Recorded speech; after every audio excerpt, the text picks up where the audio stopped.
එනවා අම්මා. මොන අම්මට සිරි සුදු. සෝරි. ඉස්සර මගේ සුදු. දැන් එයාගේ සුදු. කොහෙද යන්නේ සෙල්ලම් කරන්න? අනේ මේ මං කොහේ ගියත් තමුසට වැඩක් නැහැනේ.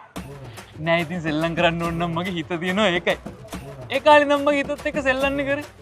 මං කරපු සෙල්ලමක් නැහැ. මං ආදරේ විතරක් හොයපු ගෑනු ළමයි. ආදරේම හැමතැනින්ම හොයන්න යන්න එපා. චොක දෙකයි. එහෙම වෙලානේ මාවත් දාලා යන්න ඕනේ. කවන්නේ. හොඳින් ඉන්නවනේ. ඇයි මට හොඳින් ඉන්න බෑද? නෑ ඉතින් ඒ කාලේ කිව්වනේ මන් නැතුව ඔයාගේ ජීවිතේ සම්පූර්ණ නැහැ කියලා. මේ ඉන්නේ සම්පූර්ණයෙන් ගහක් ගලක් වගේ. දාලා යනවා දාද්දි පෞසිද්දන කතා කියන්න එපා කියලා ඇඬුවත් එක්ක. අනේ සම්බන්ධය වෙන පාඩුව ඉන්නවකෝ. අපේ සම්බන්ධය වුණාට ඔයාගේ සම්බන්ධතා තාම ඉවර නෑනේ. චොක දෙකයි. සමාජ මාධ්‍ය ජාලාවලින් මගේ සම්බන්ධය ඉවරලා සතියක් යන්නත් කලින් ඔයාගේ අලුත් සම්බන්ධ ෆොටෝ මම දැක්කා. තමුසගේ වැරදි නිසා මේ සේරම මන් මුවන් වුණා. එහෙම වේගෙන් මිනිස්සුන්ට මූව් වෙන්න බෑනේ. ඔයා කලින් ඉඳන් බෑකප් ප්ලෑන් එක තමයි ඉඳලා තියෙන්නේ.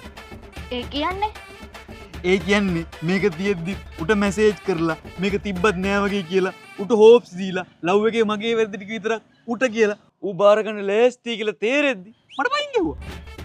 අනේ මේ කට එක්ස්ලා නිකන් වඳුරෝ වගේ. ඇයි?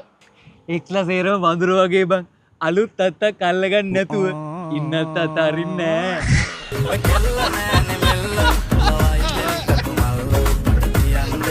නෑ.